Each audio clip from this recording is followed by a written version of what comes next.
Hey guys, in this video I'm going to show you how to contact Draftkings customer support. If you find this video helpful, please drop a like and subscribe to my channel. In saying that, let's just jump straight into the video. Okay, so the best way to do this is to open up your web browser and then type in Draftkings. And there's a couple of ways to do this. The first way is to go to Draftkings themselves, or we can head over to a site called Piss Consumer.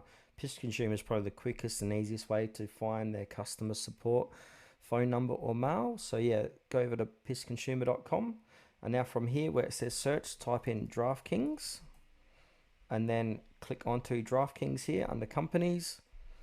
And then what we want to do is scroll down, and then we got reviews, Q&A, and contacts. So we need to click onto contacts.